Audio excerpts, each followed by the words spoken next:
नमस्कार, आप देख रहे हैं चर्चा द ट्रुथ। मैं हूं नेहा शुक्ला और एक बार फिर हाजिर हूं एक बड़ी शख्सियत के साथ। और आज का जो मुद्दा है वो है सत्यपाल मलिक। जी हाँ, मेघालय के गवर्नर जो कि 30 सितंबर को रिटायर हो चुके हैं और लगातार मोदी सरकार के सबसे बड़े आलोचकों में से एक है।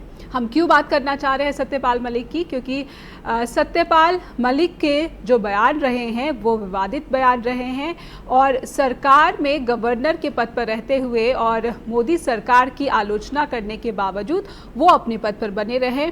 जबकि कहा जाता है कि मोदी सरकार में अगर सीधे सीधे प्रधानमंत्री की कोई आलोचना करता है तो वो अपने पद पर बना नहीं रह सकता है। तो आज ये समझेंगे इस विवादित चेहरे के पीछे क्या कहानी है और क्या ये जो तमाम विवादित बयान दिए गए हैं इसके पीछे कुछ और रणनीति है।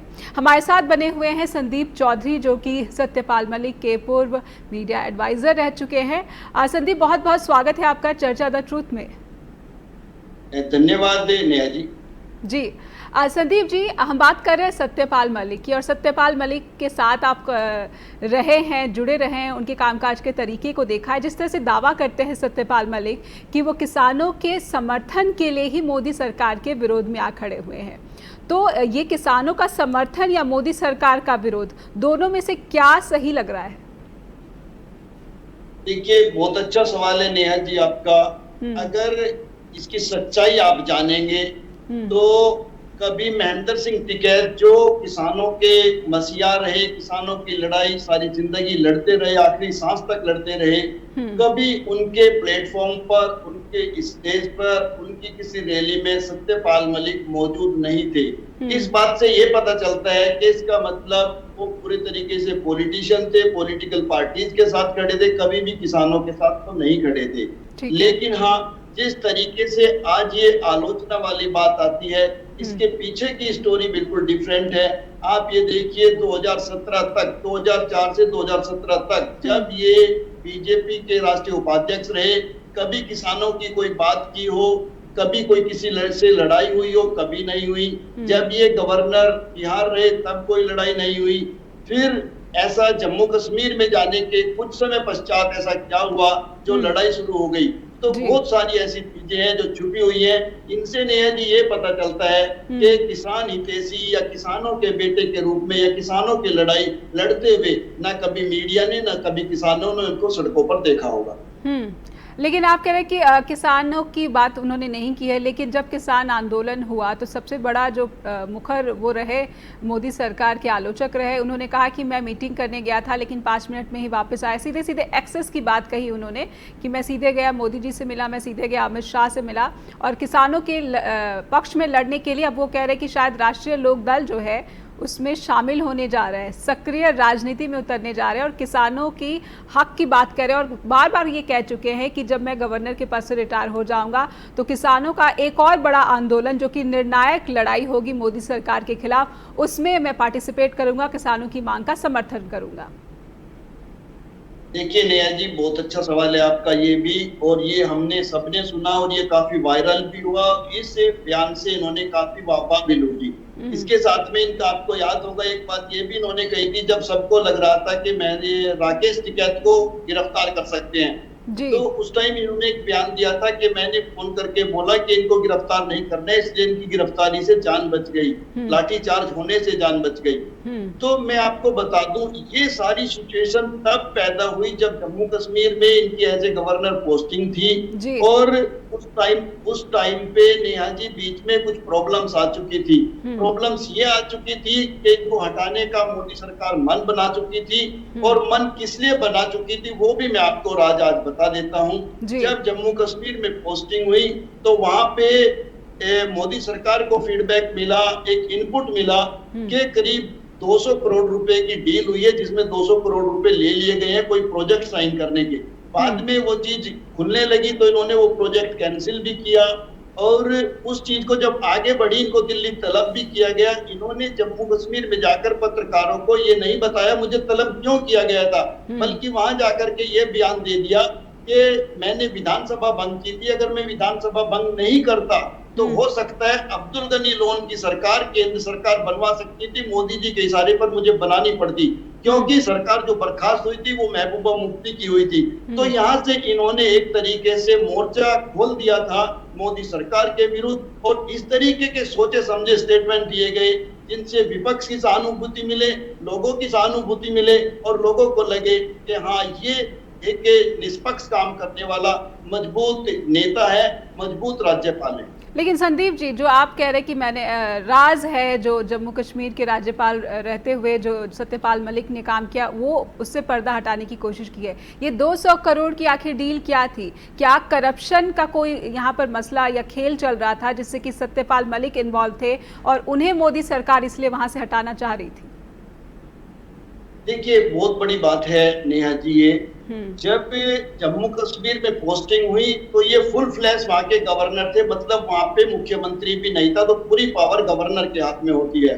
और कुछ प्रोजेक्ट्स, कुछ फाइल्स ऐसी थी, उसमें कुछ जम्मू कश्मीर के जो गवर्नमेंट एम्प्लॉई हैं उनके इंश्योरेंस के भी प्रोजेक्ट थे, और एक तो ऐसी फाइलें थी जो महबूबा मुफ्ती के टाइम से पेंडिंग थी, और उससे पहले जो इनपुट मिल रहे थे कि महबूबा मुफ्ती को भी इस तरीके की रिश्वत ऑफर की गई थी, लेकिन वो डील फाइनल नहीं हुई, और वो डील बाद में गवर्नर साहब ने, मिस्टर सत्यपाल मलिक ने फाइनल कर दी। और उसी को जब चीजें मीडिया में निकलने लगी, महबूबा ने इनको घेरने की कोशिश की, और जम्मू कश्मीर से जो पीएमओ में मिनिस्टर जितेंद्र सिंह, उनको भी ये फीडबैक मिला, तो इनको दिल्ली तलब किया गया, और उसके बाद से इनके ऊपर हटने का खतरा मंडराने लगा। और इनके जो सलाहकार रहे, इन्होंने जिनसे सलाह की, उन्होंने कहा मोदी के खिलाफ मोर्चा खोल दो, राजनीति में बचने का एक ही तरीका है, अगर आप साइलेंट रहे तो किसी दिन भी आपको हटा दिया जाएगा। ये लगना चाहिए कि ये सीधा सच्चा इंसान है, बिना खौफ के काम करने वाला इंसान है, और ये बर्दाश्त नहीं हुआ मोदी सरकार से, और मोदी सरकार ने इनको हटा दिया। तो ऐसे में इनकी चीजें आपने देखा, जम्मू कश्मीर से गोवा भेज दिया गया, गोवा से मेघालय भेज दिया गया, लेकिन ये कभी भी बोलते हुए बंद नहीं हुए। इन्होंने कई इस तरीके के बयान दिए, जो आपने बताया कि 1 मिनट में लड़ाई हो गई थी मेरी। आप हिंदुस्तान के इतिहास में जब से मोदी जी पीएम बने हैं, कोई भी नेता उनके साथ में लड़ाई की हो, सामने बोलने की हिम्मत की हो, ऐसा नहीं है। किसी भी नेता की, अमित शाह जी से मैं वहां राज्य जो राष्ट्रीय ऑफिस था 1100 करोड़ पे बीजेपी का, उसमें रहा हूं, जब वो राष्ट्रीय अध्यक्ष थे, मैंने देखा वहां पे बड़े बड़े मंत्रियों को मिलने के लिए अपॉइंटमेंट नहीं मिलता था, ये राष्ट्रीय उपाध्यक्ष होते थे, इनकी नमस्ते कराने के लिए हमें 1-1 महीना लग जाता था, उनका इतना बिजी शेड्यूल होता था। और जब ये जाते थे, कभी 1 महीने में इनका नमस्ते के लिए टाइम मिलता था, तो गेट से खड़े खड़े हाथ जोड़कर नमस्ते करते थे, बोलने की तो हिम्मत ही नहीं होती थी। तो आज इस तरीके के बयान केवल अपनी जान बचाने के लिए दिए जा रहे हैं। पर ये जान बचाने का जो प्रयास नहीं दिखता है, क्योंकि अगर बात होती कि क्योंकि वो बोल रहे थे, मोदी सरकार के विरोध में बोल रहे थे, और अगर उन्हें हटाया जाता तो उन्हें सहानुभूति मिलती, ये तर्क कितना जो है हम सही माने? क्योंकि मोदी सरकार को तो कड़े फैसले लेने की आदत है, और कड़े फैसले में सत्यपाल मलिक को अगर गवर्नर के पद से हटा भी दिया जाता तो कितना ही वो जो है सहानुभूति बटोर पाते? देखिए नेहा जी, बहुत इंपॉर्टेंट सवाल है, और मोदी सरकार को ऐसे फैसले लेने के लिए जाना जाता है, लेकिन आपने देखा होगा बीजेपी में कई ऐसे वाक्य हुए, यशवंत सिंह जी थे वो बागी हुए, उनको नहीं हटाया गया, शत्रुघ्न सिन्हा थे वो बागी हुए, उनको नहीं हटाया गया, जसवंत सिंह थे राजस्थान से, उनको नहीं हटाया गया, लेकिन वो अलग इश्यूज थे राजनीतिक, और ये बिल्कुल डिफरेंट इशू था। और ये इशू जो क्रिएट हुआ, ये ऐसे टाइम पर क्रिएट हुआ नेहा जी, जब देश के अंदर बहुत बड़ा किसान आंदोलन चल रहा था, और इन्होंने फौरन उसमें एंट्री मारी और किसानों के पक्ष में बोलना स्टार्ट कर दिया, ताकि अगर हटाने लगे तो ये मैसेज दे सके देश को और जनता को कि मैं तो किसानों का हितैषी हूं, मैं किसानों के लिए बोला, इसलिए मुझे हटा दिया गया। यानी संवेदनशीलता को भापा जो केंद्र सरकार है, आप कह रहे हैं कि उस संवेदनशीलता को समझ रही थी जो किसान आंदोलन है, कि कितना बड़ा खतरा ये साबित हो सकता है। यानी किसानों की जो बात है, जिस तरह से बीजेपी के लोग कहते रहते हैं, नेता कहते रहते हैं कि किसान आंदोलन नहीं था, एक नाजायज मांग चल रही थी, और कभी भी उन्होंने किसानों के जो प्रदर्शन है, जो आंदोलन है, उसको आंदोलन भी कहने से, यहाँ तक कि आंदोलन जीवी तक का जो नाम दिया गया, वहाँ पर जो किसान लगातार भूखे प्यासे और हर मौसम में वहाँ पर बैठे रहे अपनी मांगों को लेकर, उन्हें आंदोलन जीवी तक का नाम दिया गया। एक छोटा सा ब्रेक यहाँ पर लूंगी संदीप, और ये पूरा मसला जो कि काफ़ी विवादित नजर आ रहा है, इसको और समझने की कोशिश करेंगे, चर्चा में बने रहिए, फौरन लौटेंगे। ब्रेक के बाद फिर से स्वागत है आपका। आप देख रहे हैं चर्चा द ट्रूथ और हमारे साथ बने हुए संदीप चौधरी जो कि सत्यपाल मलिक मेघालय के गवर्नर जो कि 30 सितंबर को रिटायर हो चुके हैं, उनके पूर्व मीडिया सलाहकार हैं। संदीप जी, बहुत बहुत स्वागत है फिर से। मैं ब्रेक के बाद आपका स्वागत करती हूँ और बात मैं आपसे आगे बढ़ाना चाहती हूँ कि किसान आंदोलन के लिए काफ़ी मुखर थे, किसानों के समर्थन की बात करते थे, उनकी मांग की बात करते थे। इसलिए मामले की संवेदनशीलता को भांपते हुए मोदी सरकार ने सत्यपाल मलिक को गवर्नर के पद से नहीं हटाया। लेकिन जो बात जम्मू कश्मीर से निकलकर सामने आ रही है, आप कह रहे हैं कि वहाँ पे कोई डील हुई थी, लेकिन सत्यपाल मलिक को जब मैं सुनती हूँ, कई जगहों पे उन्होंने इंटरव्यू दिया, उन्होंने कहा कि अगर वो नहीं होते तो वहाँ पर जो धारा 370 हटाई गई, ये जो है बड़ी सफलता जो मोदी सरकार को मिली है, उसका क्रेडिट वो चाहते हैं कि उन्हें दिया जाए और सरकार ने उन पर छोड़ा हुआ था कि जो भी करना है, जिस तरह से करना, तुम आज़ाद हो, स्वतंत्र तरीके से वहाँ फैसले ले सकते हो। देखिए नेहा जी, आपका अच्छा सवाल है, लेकिन मैं आपको बता दूं, राजनीति में जैसे दिखता है, जो राज्यपाल अपॉइंट्स होते हैं वो किसी की भी सरकारें रही हो, कांग्रेस की रही हो, बीजेपी की है या जनता दल की रही हो, हमेशा ये चीजें होम मिनिस्टर से चलती है, पीएमओ से चलती हैं। इनको टैकल राष्ट्रपति भवन के द्वारा, राष्ट्रपति के द्वारा किया जाता है। ऐसा नहीं है कि उनको फ्रीडम होता है या वो अपनी मर्जी से चीजें चला सकते हैं। उनको अपॉइंट किया जाता है, एक तरीके से दूत बना करके भेजा जाता है। वो केंद्र सरकार के राष्ट्रपति के दूत होते हैं और वहां पे काम करते हैं। और इनको मैंने काम करते हुए देखा है। ये छोटी छोटी चीज के, कहीं कोई प्रोग्राम होता था, उसके फोटो भी पीएमओ को भेजे जाते थे, वो मिनिस्ट्री को भेजे जाते थे, राष्ट्रपति भवन को मेल करके भेजे जाते थे। जिस तरीके से बच्चे रिपोर्टिंग करते हैं, इस तरीके से हर चीज की रिपोर्टिंग बराबर की जाती थी। और एक बार का मैं आपको एक वाक्य बताऊं इनकी हिम्मत का। एक हिसार में एक प्रोग्राम हो रहा था, चौधरी चरण सिंह जी की जयंती का मौका था, तो उस पे इनके मुंह से ऐसा कुछ निकल गया कि भाई, हम एक कंट्री का नाम था, उसको मोदी सरकार ने ऐड दी थी कि हम उनको इतने करोड़ दे सकते हैं तो अपने किसानों को क्यों नहीं दे सकते। अगले दिन वो खबर अखबार से रिव्यू करवानी पड़ी। ये इतने डर गए कि यार वो मेरे मुंह से गलती से निकल गया। तो इस तरीके का इनका फैक्टर था। लेकिन जब बात हटाने पर आ गई थी तो पूरे तरीके से बगावत करनी जरूरी समझी और यही लोगों ने सलाह भी दी इस पद को बचाने की कि या तो ये पद बचेगा, नहीं तो तुम हीरो बनकर सामने आ जाओगे, फिर इलेक्शन लड़ेंगे, माहौल बदलेगा और फिर हीरो। लेकिन संदीप जी, जो आप तर्क दे रहे हैं वो मुझे कोई ज़्यादा वो समझ नहीं आ रहा, ना ही प्रभावी लग रहा है। क्योंकि अगर उनको अपने पद की ही चिंता रहती तो वो अब क्यों किसानों के जो पार्टी है या उनका पक्ष जो है ज्वाइन करने वाले हैं, राष्ट्रीय लोकदल को वो ज्वाइन करने वाले हैं, वो उस समय करते तो उनको शायद ज़्यादा जो है समर्थन मिलता है। क्योंकि आंदोलन का जो आक्रोश था उस समय उत्साह बहुत ज़्यादा चरम पर था। तो अगर हम करियर की बात करें सत्यपाल मलिक की, तो करियर अगर उस समय जाते तो आज तो और बड़े नेता बन गए होते। देखिए नेहा जी, आपने बहुत सटीक सवाल पूछा है। ये बहुत लोगों के दिमाग में आया। कुछ लोगों ने कहा कि इस्तीफा दे करके क्यों नहीं आ जाते किसानों के साथ। तो मैं आपको बता दूं, बड़ी लंबी जद्दोजहद के बाद ये गवर्नर बने थे। आपको बता दूं 2014 में इनको टिकट नहीं मिला, बहुत कोशिश की हम लोगों ने, भागदौड़ की। 2017 में इनको यूपी से विधानसभा का टिकट मांग रहे थे, वो नहीं मिला। तो एक टाइम ऐसा लगने लगा था, इनकी करीब 75 इयर्स की एज हो चुकी है और इनको बीपी शुगर बहुत ज्यादा रहती है। तो मतलब ये अनफिट थे पूरे तरीके से। लगने लगा था कि अब कुछ मिलने वाला नहीं है। लेकिन आखिरी कोशिश रंग लाई। सबके हम लोग ऑफिसों में चक्कर काटते थे। उस टाइम राष्ट्रीय संगठन मंत्री रामलाल जी होते थे, राष्ट्रीय महामंत्री भूपेंद्र यादव जी होते थे, अनिल जैन जी होते थे। सब लोगों के पास हाजिरी लगाना, डेली अपनी लॉबिंग करना और चीजें ऊपर तक लेके जाना, नितिन गडकरी जी का सहारा लेना, ये बहुत मेहनत से मिला हुआ पद था जिसको किसी भी कीमत पर ये खोना नहीं चाहते थे। और आपको बता दूं, आज अगर कोई पार्टी ज्वाइन करने वाली बात है, उसके पीछे की जो कहानी है, राजनीति करने की उम्र नहीं थी, लेकिन सीबीआई जांच के आदेश हो रखे हैं इनके खिलाफ। तो ऐसे में इनको जन समर्थन चाहिए, कहीं ना कहीं जुड़ाव चाहिए, ताकि लोग इकट्ठे हो सके, इनको प्रोटेक्शन मिल सके। और आपने देखा होगा, ये पहले कांग्रेस में भी रहे हैं, ये समाजवादी पार्टी में भी रहे हैं, ये जनता दल में भी रहे हैं। और सबसे पहले इनको नेता बनाने वाले चौधरी चरण सिंह थे। राष्ट्रीय लोकदल से इनकी राजनीति शुरू हुई थी। लेकिन इन्होंने इस तरीके का माहौल बना दिया था। चौधरी अजीत सिंह उस टाइम बाहर पढ़ाई कर रहे थे विदेश में, कि मैं राजनीतिक विरासत चौधरी चरण सिंह की मैं ही संभालने वाला हूँ, राजनीतिक पुत्र इनका मैं ही हूँ। और कहीं से पैसे लेने देने की टिकटों में कुछ चीजें आई थी जो पुराने लोग आज भी इनके साथी हमें बताते थे, गाइड करते थे, तो इनको चौधरी चरण सिंह ने लात मारकर पार्टी से निकाल दिया था। और आपने देखा होगा जब तक चौधरी अजीत सिंह ने राष्ट्रीय लोकदल की राजनीति की, कभी इनको अपनी पार्टी के झंडे के नीचे नहीं आने दिया, कभी स्टेज पर नहीं आने दिया। तो वो इनके बारे में सब कुछ सत्यता जानते थे। लेकिन आज जयंत चौधरी जी बहुत सीधे हैं, सच्चे हैं, उनको ज्यादा पुरानी बातों की जानकारी नहीं है, उनके साथ ये जुड़ने की कोशिश कर रहे हैं, क्योंकि समाजवादी पार्टी के साथ जुड़ना चाहते थे, लेकिन वहां बैठे मुलायम सिंह जी इनके बारे में सब कुछ जानते हैं। कांग्रेस से जुड़ना चाहें तो कांग्रेस के बड़े नेता, पुराने नेता जो इनके बारे में सब जानते हैं, वो वहां बैठे हैं। तो सबसे सटीक और उपयुक्त जगह इनको लगी राष्ट्रीय लोकदल। और किसान यूनियन में जो राकेश टिकैत है वो इनका पूरा चेहरा चरित्र जानते हैं, इसलिए उन्होंने कभी अपने स्टेज पर इनको जगह नहीं दी।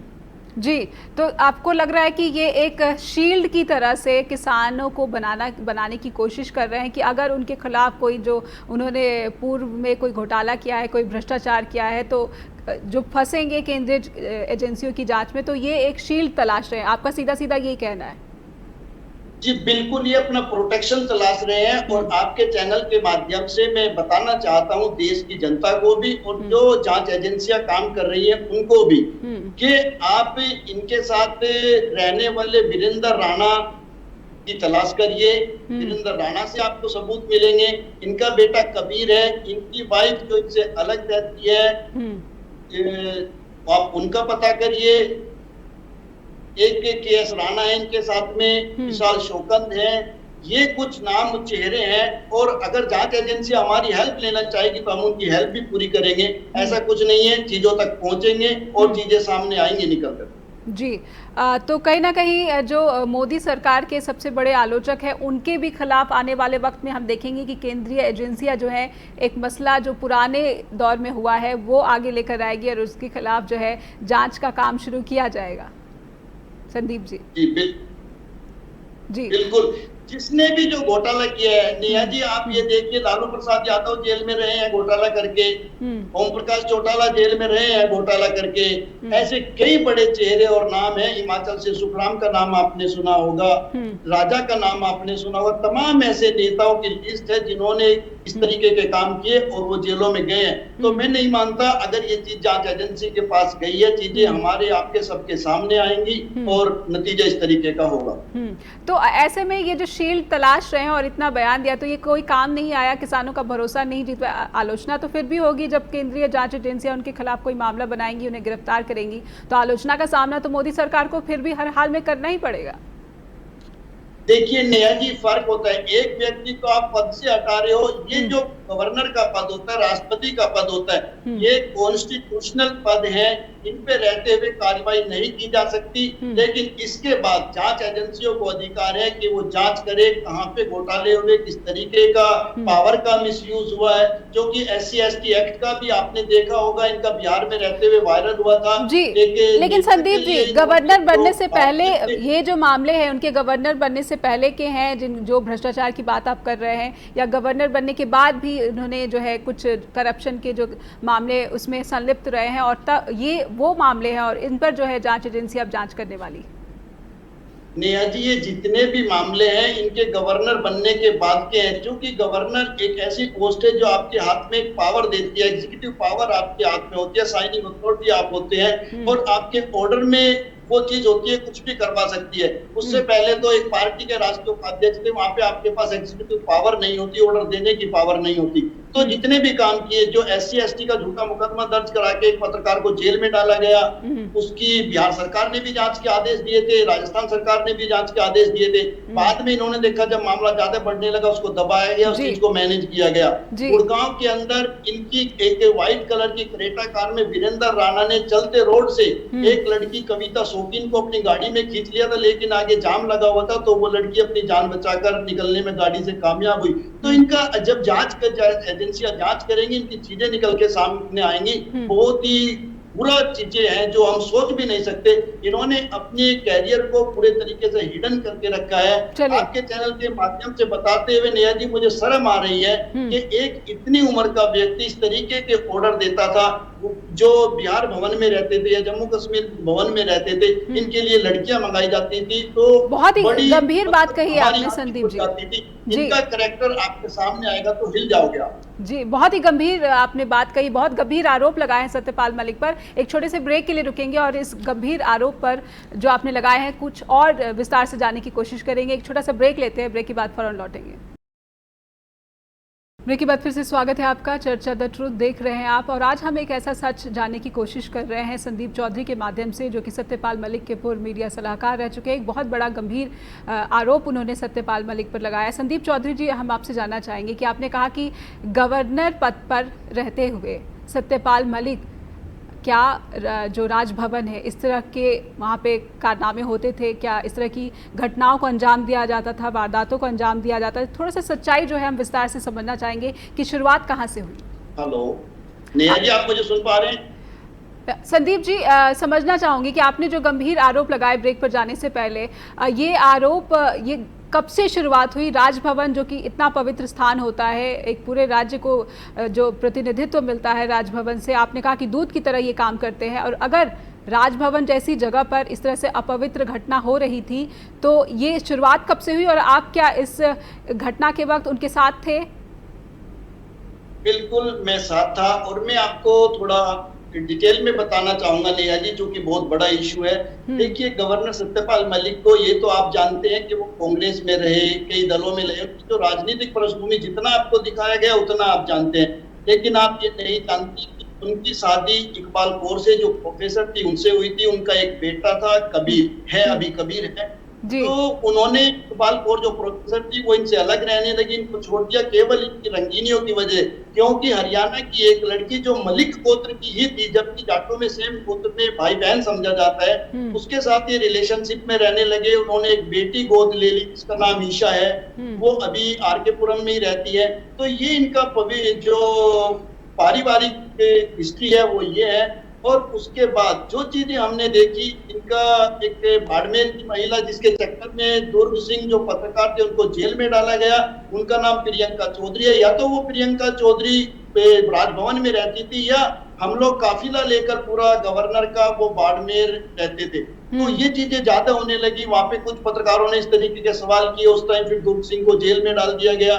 और ये चीजें के मतलब आपको मैं बता नहीं सकता चैनल के माध्यम से कितनी गंदगी है, किस तरीके का लेवल है। ये चीजें जब जांच होंगी तो सामने आएंगी। जी, आपने बिहार की बात की कि जब बिहार के राज्यपाल थे उसके बाद वो अलग अलग राज्यों के भी राज्यपाल रहे, तो क्या ये जो सिलसिला है या फिर इस तरह की जो शर्मनाक हरकत है वो आगे भी बरकरार रही, और क्या आप इन सभी वक्त उनके साथ बने रहे थे और आपने तब आवाज क्यों नहीं उठाई? नेहा जी, मैं उनके साथ जब बिहार गवर्नर थे तब तक रहा हूँ, जम्मू कश्मीर में मैं नहीं था। लेकिन मैं आपको एक ऐसी राज्य की बात बताऊंगा जो हमारे कहलाने वाली है। जब वो बिहार में उनकी पोस्टिंग हुई तो उनका मन रहता था कि बिहार में हमारी पोस्टिंग गलत हो गई है। उनको राजस्थान जाने का मन था क्योंकि उनकी कई महिला मित्र राजस्थान में थी। या फिर सेकेंडली उनकी जो चॉइस थी वो जम्मू कश्मीर जाने की थी। तो उन्होंने अपनी प्लानिंग से चीजों को टैकल किया और जम्मू कश्मीर चले गए। और वो कहते थे कि यानी सरकार में उनकी मानी जाती थी, सरकार में प्रेफरेंस अगर उनकी जम्मू कश्मीर थी, यानी सरकार में उनकी मानी जाती थी, तभी उनको अपने प्रेफर जगह पे जो है वहां पे तैनाती मिल गई थी। सॉरी, आप रिपीट करेंगे नेहा जी? आपने कहा कि उनकी जो दूसरी चॉइस थी वो जम्मू कश्मीर थी, पहली चॉइस थी राजस्थान, दूसरी चॉइस थी जम्मू कश्मीर। अगर उनकी सरकार में मानी जाती थी तभी जो उनकी प्रेफरेंस थी जम्मू कश्मीर, वहां पर उनको तैनात किया गया। देखिए, ये भी एक बहुत अच्छा सवाल है आपका और ये लोगों को पता चलना चाहिए। उस टाइम जब जम्मू कश्मीर में पोस्टिंग हुई नेहा जी, तो जम्मू कश्मीर में महबूबा मुफ्ती मुख्यमंत्री थी। मोदी सरकार और महबूबा मुफ्ती के बीच में टेंशन का माहौल था। तो इन्होंने एक बहाना बनाया और ये मोदी जी से भी मिले, अमित शाह जी से भी मिले। इन्होंने स्ट्रेटेजी ये बनाई कि मैंने महबूबा मुफ्ती के फादर के साथ में काम किया हुआ है और मैं जाकर के महबूबा मुफ्ती को समझा सकता हूँ, हैंडल कर सकता हूँ और एक अच्छा सामंजस्य बनाया जा सकता है। ठीक है। इस वजह से इनको पोस्टिंग जम्मू कश्मीर में दी गई। जी, तो आपने कहा कि इस वजह से महबूबा मुफ्ती के साथ समन्वय स्थापित करने के मकसद से केंद्र सरकार ने उनकी वहां पर तैनाती कर दी। लेकिन अब जो आप इतना मुखर होके और मीडिया के सामने ये बात रख रहे हैं, आपने तब ये बातें क्यों नहीं रखी और अभी आप इतने जो है खुलकर सामने आए हैं? तो आपको क्या लगता है कि आप विवादों में अब आ जाएंगे? इसके आगे आप अपना भविष्य किस तरह से देख रहे हैं? देखिए नेहा जी, मेरे भविष्य की बात नहीं है, मैं आपको एक चीज और बता दूं। सत्यपाल मलिक जी जो हमारी ताई है, मतलब मेरे पारिवारिक रिलेशन में ये मामा भी लगते हैं। तो बात वो नहीं है, बात इस चीज की है, अगर एक गवर्नर देश के प्रधानमंत्री के लिए ये झूठ बोल सकता है कि मैं किसानों के लिए उनसे लड़ करके आया हूं, मैंने कहा किसानों पे अत्याचार न करो, इतना बड़ा झूठ बनकर हीरो बन रहा है। जो आदमी ये कह सकता है कि गृह मंत्री से मैं मिला और अमित शाह ने कहा कि देश का प्रधानमंत्री पागल हो गया, आप चिंता ना करो सब ठीक हो जाएगा, ये बहुत बड़े बड़े झूठ है। ये चीजें देश के सामने आने चाहिए थे और देश के सामने रखने के लिए मैं ये रख रहा हूँ। और इससे नेहा जी आपको एक चीज और भी समझनी पड़ेगी, जो राजस्थान के दुर्ग सिंह एक पत्रकार को पटना की जेल में भिजवा सकता है झूठा SC/ST का मुकदमा लगा करके, कल मेरी जान को भी खतरा हो सकता है। तो मैं तो अपनी जान जोखिम में डालकर सच देश के सामने रखना चाहता हूं। कल अगर मेरे साथ कोई भी हादसा होता है तो उसकी जिम्मेदारी पूरे तरीके से सत्यपाल मलिक पर होगी। लेकिन आपने कहा कि आपकी जान को खतरा हो सकता है, लेकिन उसके बावजूद आप ये बड़ा रिस्क उठा रहे हैं और आपको अब क्योंकि आपने खुलकर मीडिया के सामने ये बात रखी है, तो आप ये मांग करते हैं या फिर संज्ञान की मांग करेंगे कि सरकार इस बात का संज्ञान ले और सत्यपाल मलिक के खिलाफ इन सब संगीन अपराधों का भी जो है जांच शुरू होना चाहिए?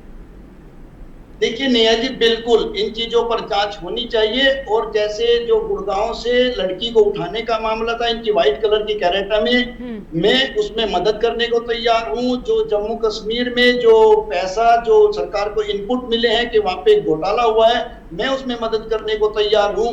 जो एक पत्रकार के ऊपर झूठा SC/ST का मुकदमा लगा करके उसको जेल में डाला गया, मैं उसमें सरकार की और जो जांच एजेंसी है उनकी मदद करने को तैयार हूं। तो कोई भी चीज हो वो सामने आनी चाहिए और जांच एजेंसी को काम करना चाहिए, सरकार को इसका पूरा फीडबैक लेना चाहिए। जी, आप विसल ब्लोअर का रोल जो है वो प्ले करना चाहते हैं, लेकिन मैं ये समय जो है ये समय को नहीं समझ पा रही कि आपने ये समय क्यों चुना जो है अपनी बात सामने उठाने की या इतनी संगीन बातों को सामने मीडिया के सामने रखने की?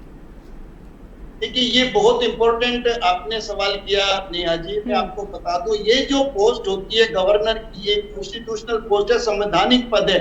इसमें आप गवर्नर के खिलाफ जब तक वो पद पे रहते हैं बोल नहीं सकते, आप उन पर उंगली उठा नहीं सकते, कोई आरोप लगा नहीं सकते। एनडी तिवारी गवर्नर रहते हुए जब उनके खिलाफ एक सज्जन आए, उन्होंने कहा कि वो मेरे पिता, एक बहुत बड़ा विवाद हुआ था और पूरे देश ने देखा था कि किस तरह से एनडी तिवारी हैं, उनकी एक संतान है और कहा जाता था कि एनडी तिवारी ने तो पहले मानने से इनकार कर दिया था।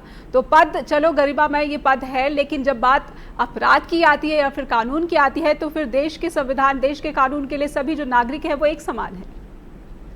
बिल्कुल एक समान है, लेकिन कुछ हमारे कॉन्स्टिट्यूशंस में, हमारे संविधान में इस तरीके के प्रावधान है, राष्ट्रपति और राज्यपाल के लिए अलग से है। लेकिन अब समय आ गया है कि इनकी सच्चाई लोगों के सामने आनी चाहिए, क्योंकि अब ये राजनीतिक व्यक्ति है, राजनीतिक दल ज्वाइन कर रहे हैं।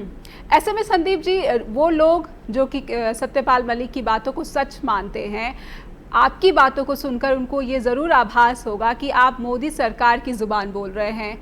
इन दलील का, इन बातों का आप किस तरह से जवाब देंगे?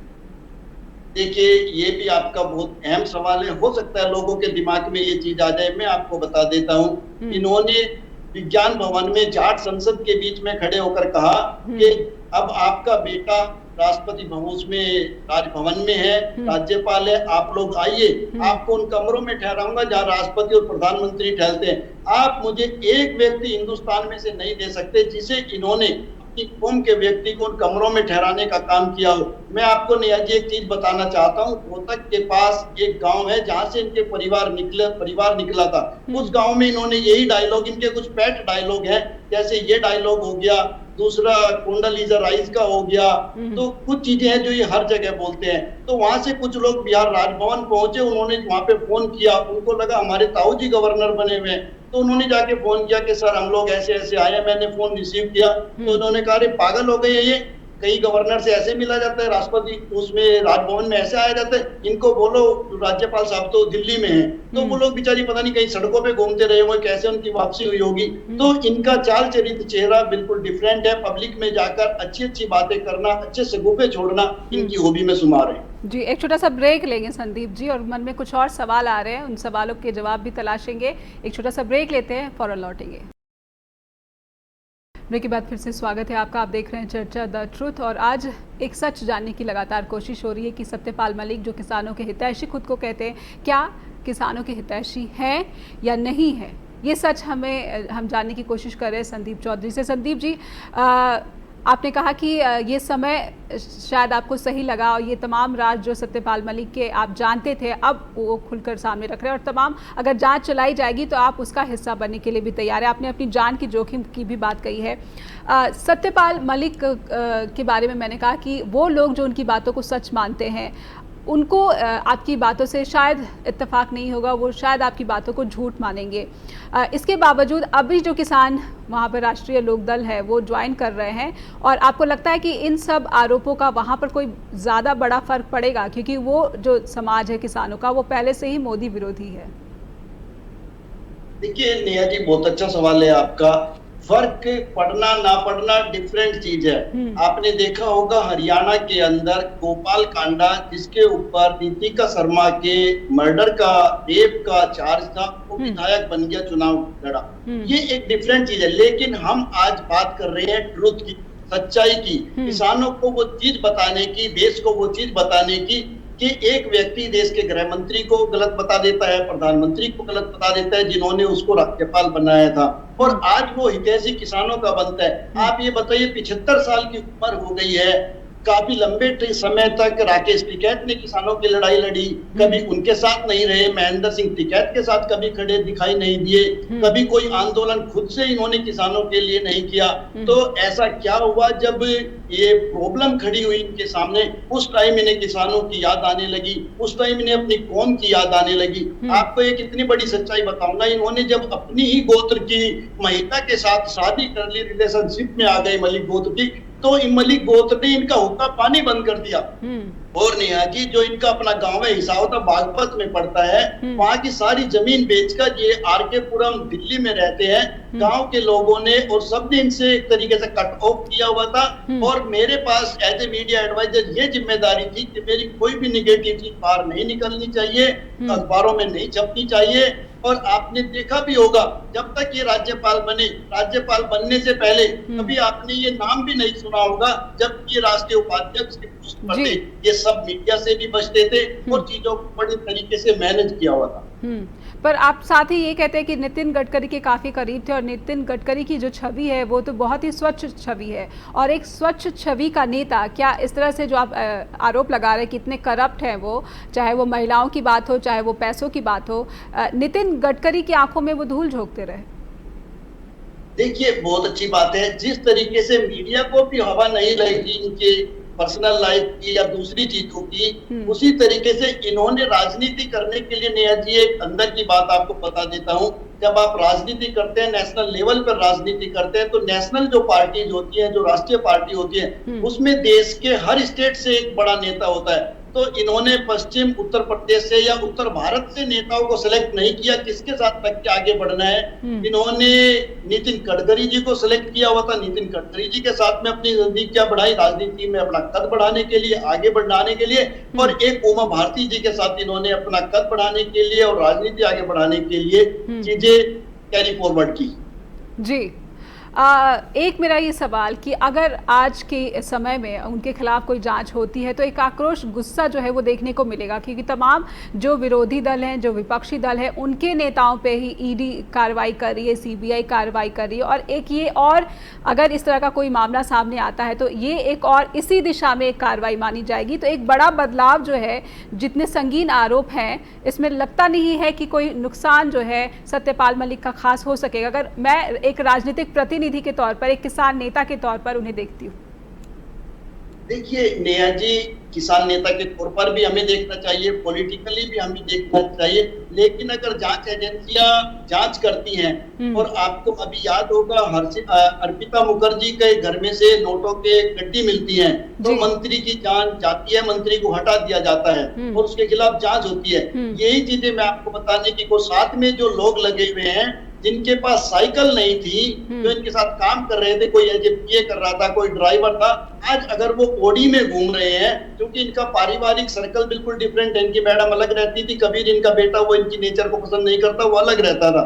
तो जो लोग हैं जिनके पास साइकिल नहीं थे, अगर आज वो ओडी में घूम रहे हैं, तो इसका मतलब दाल में काला है। जब चीजों को निकाला जाएगा, जांच की जाएगी, जो दूध का दूध और पानी का पानी हो जाएगा। तो यहाँ पर भी ये तस्वीर मुझे यही लग रही है संदीप जी कि जब तक आप सरकार के साथ बने हुए हैं, आपके खिलाफ कोई कार्रवाई नहीं है। जिस दिन आप सरकार से हट गए, आपके खिलाफ जो है केंद्रीय जांच एजेंसियों की कार्रवाई शुरू हो जाती है।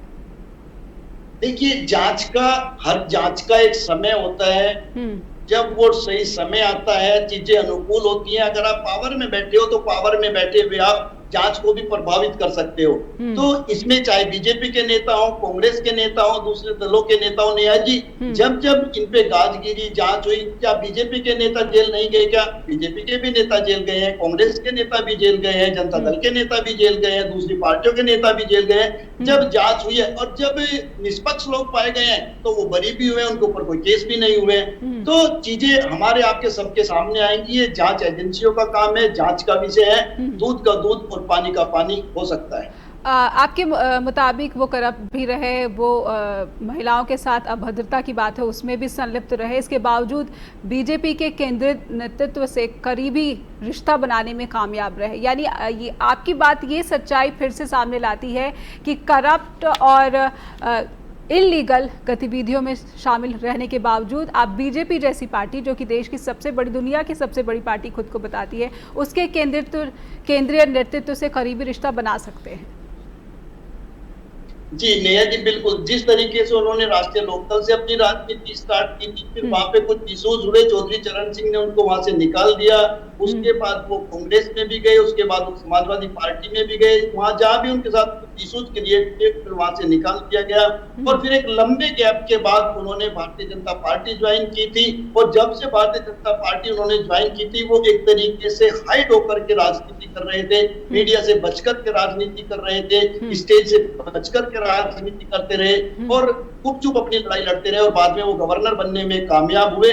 और गवर्नर रहते हुए भी वो बिल्कुल साइलेंट चल रहे थे। लेकिन जम्मू कश्मीर में जाने के बाद जब ये प्रॉब्लम क्रिएट हुई कि उनको हटाने की बात आ गई, वहां से ये महाभारत शुरू हुई, जो पूरा देश देख रहा है। मीडियम के माध्यम से आपने भी देखा, हमने भी देखा, उनके स्टेटमेंट सुन। अब समय क्योंकि कम है, एक सवाल का आपसे जवाब समझना चाहूँगी।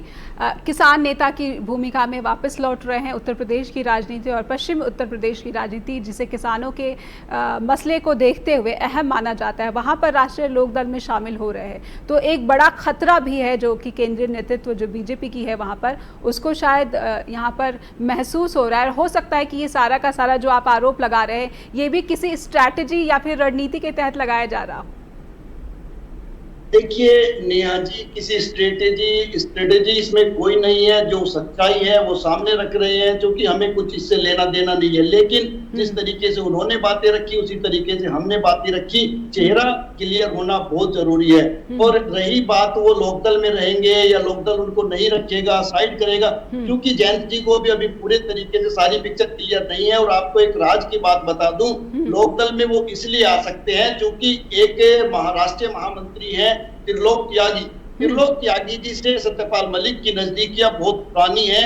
जब चौधरी अजीत सिंह राष्ट्रीय अध्यक्ष होते थे, तब भी त्रिलोक त्यागी सुबह 5 बजे उनके घर पहुंच जाते थे, जाके वही उठाते थे, दोनों साथ में चाय कॉफी लेते थे।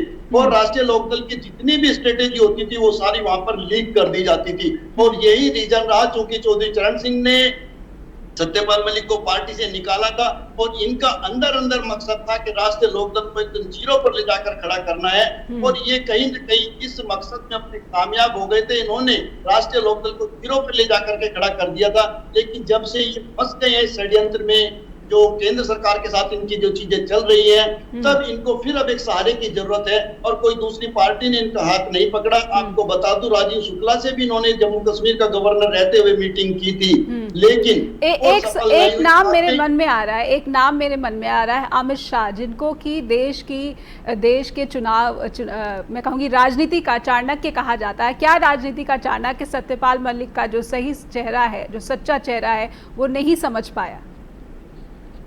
देखिए, बहुत अच्छा सवाल है आपका। कुछ चीजें ऐसी होती हैं, जब आपने देखा, मेरा जो अपना पॉइंट ऑफ व्यू है, अमित शाह जी को जब गुजरात से लाया गया, उनको उत्तर प्रदेश का प्रभारी बनाया गया, उत्तर प्रदेश में वो सरकार बनाने में कामयाब हुए, उसके बाद उनको राष्ट्रीय अध्यक्ष बनाया गया। राष्ट्रीय अध्यक्ष के ऊपर पूरे देश की जिम्मेदारी होती है। मैंने अपने आंखों से 1100 करोड़ पे काम करते वक्त देखा कि उनका इतना बिजी शेड्यूल होता था, मुझे नहीं लगता वो कभी टाइम से खाना भी खा पाते होंगे। तो ऐसे में हर व्यक्ति का बायोडाटा देखना, हर व्यक्ति को समझना इम्पॉसिबल चीज होती है। लेकिन हाँ, और सत्यपाल मलिक उनकी आंखों में भी धूल झोंकने में कामयाब रहे। एक मिनट, उन्होंने इनको पहचाना और तभी आज ये सीबीआई जांच के आदेश हुए हैं, क्योंकि उनको लगता है जो, लेकिन अब तो उनका जो पूरा पॉलिटिकल करियर है, अब वो 76 साल के हो गए हैं। जी जी जी, बहुत बहुत धन्यवाद करना चाहूंगी संदीप जी, क्योंकि समय समाप्त हो गया है। तो चर्चा द ट्रुथ में आज एक ऐसी जी, बहुत बहुत धन्यवाद आपका। एक ऐसी सच्चाई संदीप चौधरी हमारे सामने रख रहे थे और एक बहुत गंभीर बात, कुछ गंभीर राज उन्होंने सत्यपाल मलिक के खिलाफ उगले हैं और कह रहे हैं कि वो जांच का हिस्सा बनने को तैयार है। अगर केंद्रीय जांच एजेंसियां वाकई में उनके खिलाफ कोई मुकदमा चलाती हैं, क्योंकि तमाम जो आरोप लगाए गए हैं वो बेहद ही संगीन है। फिलहाल चर्चा द ट्रुथ में बस इतना ही। अगले हफ्ते फिर मिलेंगे किसी और बड़े मुद्दे के साथ, किसी बड़े अतिथि के साथ। तब तक अपना ध्यान रखिए, दीजिए इजाज़त, नमस्कार।